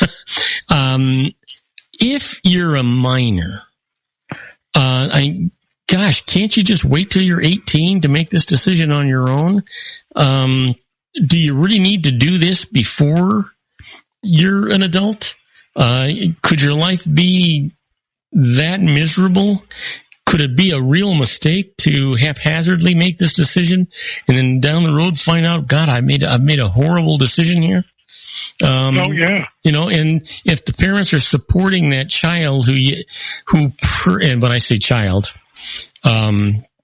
depending on who you talk to, psychologically, you don't reach the age of reason until you're about 7 years old. But I've met adults that are in their 50s, 60s, and 70s that have yet to reach the age of reason. That I wouldn't want to have them make a decision either. But that's a lifetime sentence that we're talking about. I mean, I can understand not wanting anyone to make that decision for you, especially a parent, and you having to wait until you're an adult to make it on your own and then support them if that's what they're going to do. Yeah, I would go with that. And the other thought I have is it's probably a pretty nebulous line between supporting and influencing. Yes. And you know what? And I think sometimes you can be guilty of influencing someone when that's not really what you want to do. Yeah. Yeah, and I'm not saying people are intentionally doing that. Mm-hmm. But I would think the prudent thing wait till you're an adult before you go through all those operations and everything, if that's what you decide to do. Yeah. I mean, 18, I suppose when I was 18, I thought I knew everything there was to know, right? And nobody could tell me anything. Of course, I learned later on in life that I was really wrong. The only reason I thought I knew everything there was to know is because I hadn't asked all the questions yet. But the truth is, at 18, you feel that way, and it's pretty hard for you to listen to somebody say, you're wrong, you gotta wait, you don't know what you're talking about yet. And it's really a difficult thing. And as a parent, I just have a real problem. It's not that I wouldn't be supportive of a decision that my child made, but I wouldn't want to have to make that decision, have it be the wrong decision, and have it be as a result of my influence. Right. It is just a very slippery slope through there. I don't know where that's going to come out. I would hate to think that it would be criminalized as child abuse. Because, the parent may be well-intentioned and everything else, and I'm not walking in their shoes, so yeah, that would be a concern to me. But on the flip side, I'm not sure that there isn't a whole lot of parental influence that's involved in this entire equation. Yeah, I think so, too. I really do. I think adolescents don't really have enough exposure to the world to be able to make that decision. Yeah. And so they're going to be influenced by a parent who thinks they're doing the right thing, and they're way off the wall. Yeah, you have that, and then you have the peer pressure that goes on during your teenage years. Yeah.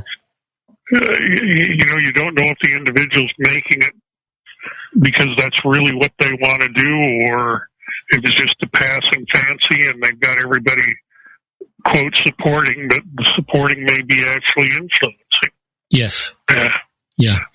Well, what a mess. Yeah, I did run across one thing here for you I'll throw at you. Okay. This is a case argued in the Supreme Court, I think sometime last week or two. But it has to do with the access of sex offenders to social media. And that's something the Supreme Court's struggling with right now. And the way it came up is you had a kid that was 21 years old, got convicted of, in essence, what's called statutory rape, had sex with somebody that was underage. Mm-hmm. So he gets probation for a little bit, but has to register as a sex offender. And that state has a law that says if you're a sex offender, you can't get on social media. Well, but you can if you can make them register and you can make them stay, I don't know how many feet away from children or facilities and things. It's not that big a leap to say that we don't want you on a social media. Yeah, and what the court's struggling with right now is social media has become such an accepted and commonly used mode of communication that it's things like Twitter, their tweet or whatever, yeah. Twitter, whatever. They're saying you can't have that. You or know you what? can't get on LinkedIn. Unfortunately, we're running out of time, but this is a fascinating subject. Next Friday, I'm going to forget, so you need to remember, okay? Next Friday, let's really dig into this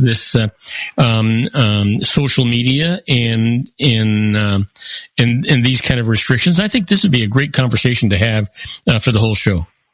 Okay. Yeah, definitely. Yeah, I'll definitely bring that up. All right. Hey, give yourself a plug. Yeah, I'm with Blomberg, Benson, and Garrett. The offices are in Rancho Cucamonga. The website's www.lawbbg.com, and our phone number is 909-945-5000. David, can you believe how fast this half hour went? No, we got through that. That surprised me. Hey, listen, tomorrow looks like tomorrow's going to be a nice day. Sunday is supposed to rain. Are you going fishing tomorrow? I'm thinking about it. I am really leaning that way. I haven't been out for a few days. You know, pretty soon you're going to have to get a bigger freezer, buddy. Oh, I know. All right. Hey, you have a great weekend. Have a great week. We'll talk to you next Friday. In the meantime, stay happy, stay dry, and keep everybody around you glad that they are, will you? I will, Bob, and you do the same. All righty. Now, we're going to be taking a short break. When we come back, we're going to talk about the daily teachings for your life, interesting but useless facts, and the birthdays for today. We'll be right back. Don't go away. If you want to increase your client base and sales, then consider this, the Relationship Building Network at RBN. Given the current economic conditions and challenges, we all need to work smarter, make smarter decisions, invest our hard-earned dollars where it'll yield the best return for our investment. Many business professionals claim that the most effective networking group in Orange County is RBN. No other networking group or organization can offer what RBN offers. Make every year your best year. Join RBN and start reaping the benefits today. You know, nearly 3,000 businesses have joined RBN and experienced those benefits. Why join RBN? It's one group. It's one membership. It's no renewals. It's all through Orange County. RBN is a freestyle networking group. No mandatory attendance, no restrictions, no rules, and no penalties. Call them at 949-830-5776 or go to their website at rbninfo.com. That's 949-830-5776. If you've ever dreamed of having your own business to make your life secure, you know Water's Edge Wineries might be just the ticket. In 2004, their founder, Ken Lineberger, created the first winery franchise in California. It was a new concept with all of the functionality of a traditional winery, but without the vineyards. They purchased high-quality grape must from one of the largest winemaking companies in the world. Then they craft each wine carefully and bottle it right at their location. The winery was built to satisfy consumer demand for wine by the bottle and by the glass, but still kept the element of allowing customers to bottle their own custom vintage. Now, they're opening urban wineries across the United States under the brand Water's Edge Wineries. If you've ever dreamed of owning your own winery, it may be in reach right now through Water's Edge Wineries. Just give them a call at 909-468-9463, extension 700. That's Water's Edge Wineries, 909-468-9463. Have you ever found yourself caught between a rock and a hard place? The law offices of Blomberg, Benson, and Garrett might be just the answer for you.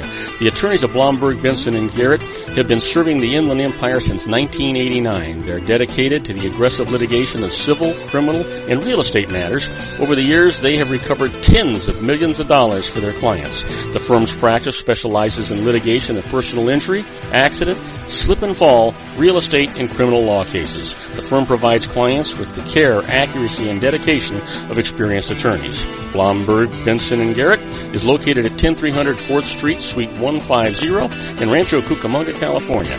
They've been providing the Inland Empire residents with outstanding legal services for over 25 years. They look forward to providing you with aggressive legal representation. Call them at 909-945-5000, where you can talk to a person, not a machine. That's 909-945-5000, the law offices of Blomberg, Benson, and Garrett. And now let's get back to our show where we talk about politics, money, and you.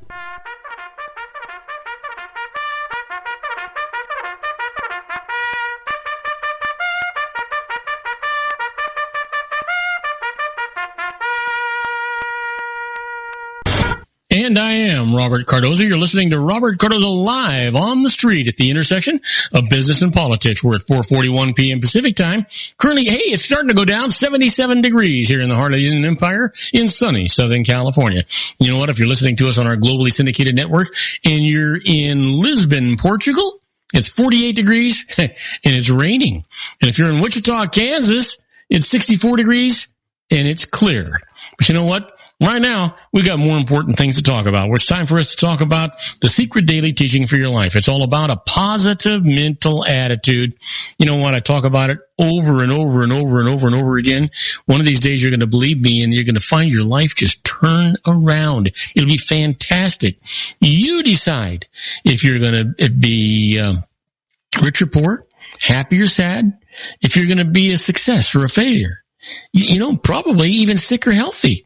You decide all those things. You do it every morning when you get up. You look in the mirror and say, wow, I'm going to have a fantastic profitable, productive day, and I'm going to make everybody around me happy today. You decide it.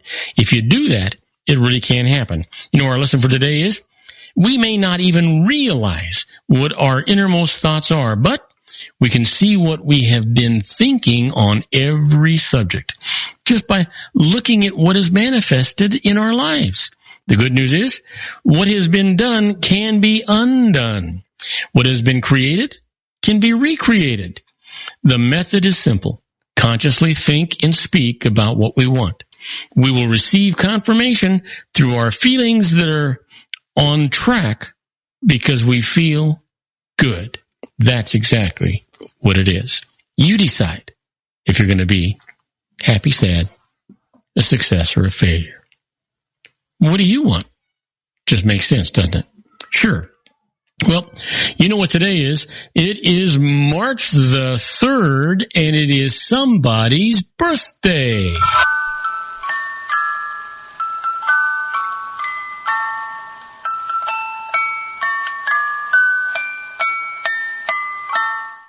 Sir, you know what? We say that every day. You know, every day is somebody's birthday, right? You're not going to get too far when you're talking about those kinds of things. But right now, let's get to it. This is somebody that was born in 1959, a public radio personality and host and producer of the radio and television show This American Life. Happy birthday, Ira Glass. And how about this? Here's somebody that most everybody's heard of. He was born in 1962, college football at the University of Georgia, where he was awarded the Heisman in 1982, inducted into the College Football Hall of Fame in 1999. Happy birthday, Herschel Walker. Yeah, fantastic ball player.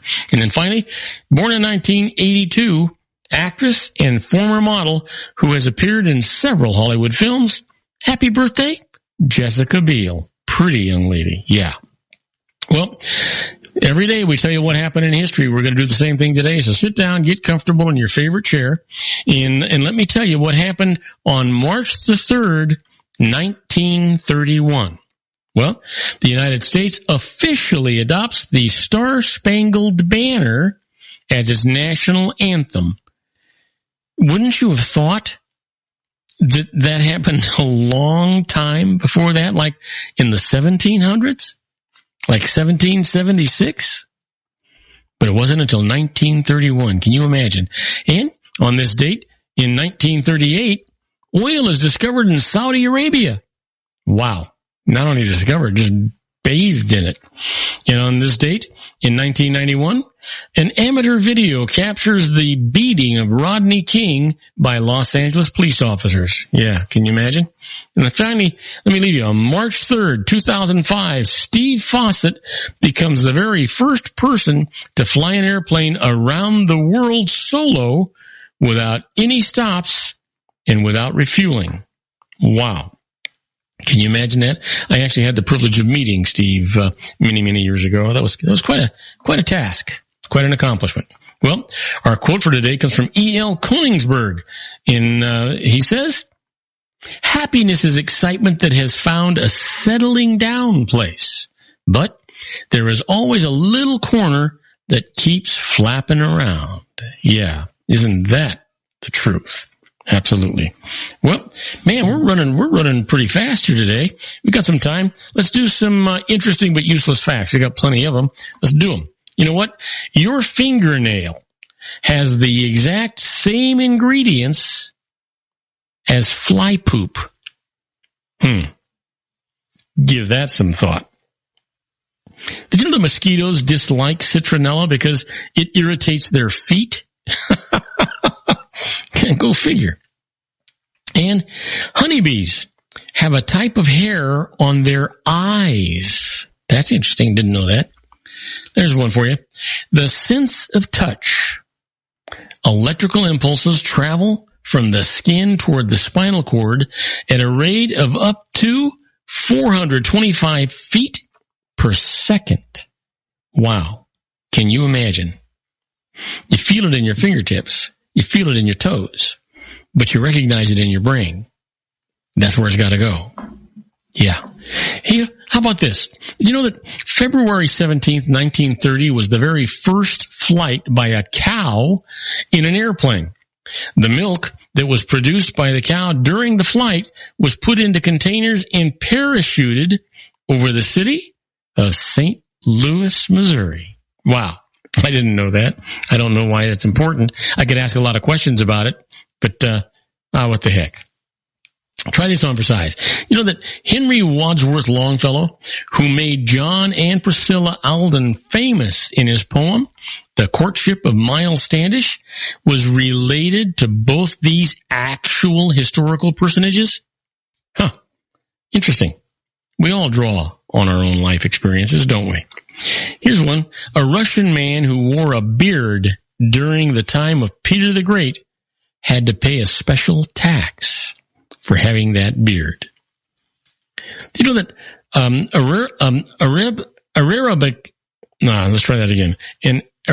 Arabica coffee tree can produce up to 12 pounds of coffee a year, depending on the soil and the climate. I can't even pronounce it. I don't know how we're going to do that. I'm just going to go to the store and buy my coffee like I always do.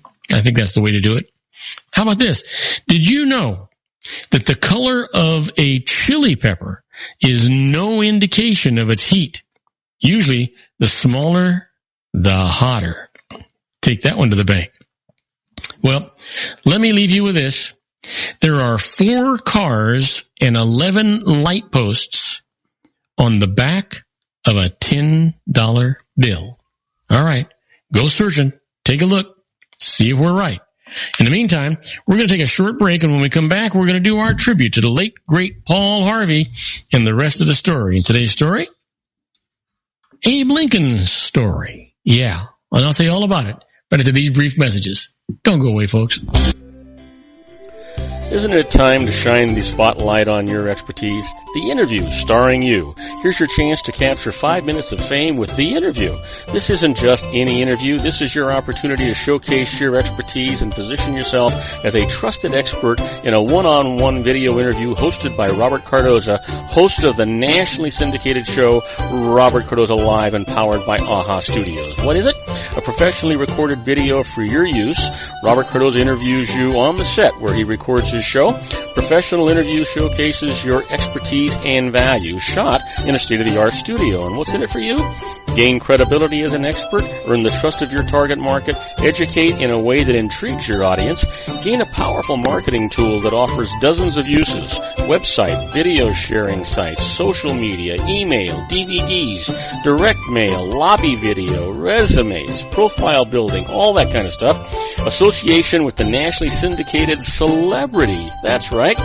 And let's talk about AHA Studios. AHA is a strategic marketing firm that leverages the powerful and visual persuasion to help your business create powerful messages that connect with your target market.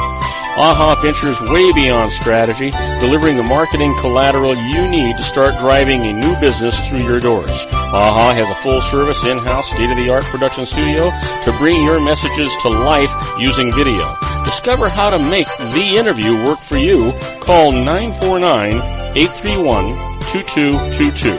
That's 949-831-2222. AHA Image Studios, Incorporated. Dr. Stephen Tidwell, Gentle Family Dentistry in a caring, personalized environment. Here at Dr. Tidwell's office, we are dedicated to helping you keep your teeth healthy. We are a state-of-the-art dental practice that still believes in traditional values, such as excellent customer service and individual attention. We have a special welcoming offer for you for just $39. A complete exam, personal consultation, professional cleaning, and all necessary x-rays. That's a $266 value for $39. Dr. Tidwell has 2 convenient locations and experienced staff to provide you with professional care and personal attention that you deserve. Call today. Don't delay. A great smile another day. Call 909-944-7308. That's 909-944-7308 for Rancho Cucamonga or San Bernardino. Joel Saltzman is Dr. Wireless. He has turned his considerable expertise into consumer credit risk and wireless security into a highly specialized independent web-based consulting enterprise targeting consumer credit risk analysis and wireless transactional security and monitoring. He works as a wireless analyst, veteran independent agent, and consumer liaison for most wireless telecom carriers and equipment manufacturers. For more than 20 years, corporate and private clients and media audiences have counted on his unvarnished advice while weighing the technology, performance, and cost differences between Sprint, Nextel, AT&T, Verizon, and T-Mobile. Joel specializes in setting up mobile wireless hotspots to be used for disaster preparedness, business continuity, and mobile wireless merchant processing solutions. Call Dr. Wireless at 310-400-4900 or go to his webpage at drwireless.com. Again, call 310-400-4900 or his webpage at drwireless.com. You'll be glad you did. And now, back to our show.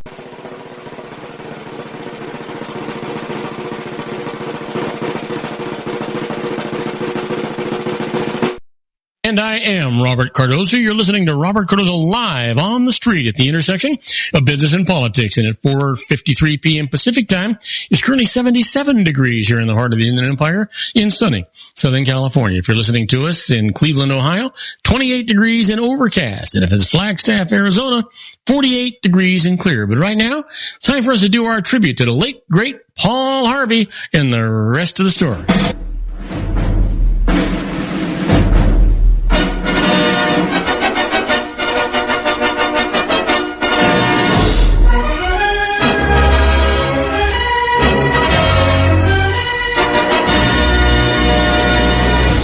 Yes, sir. You know what? The American Broadcasting Company calls him the biggest voice in America. He's Paul Harvey, and each week, millions of listeners, viewers, and readers awaited his unraveling of the mysteries of events in the lives of people past and present.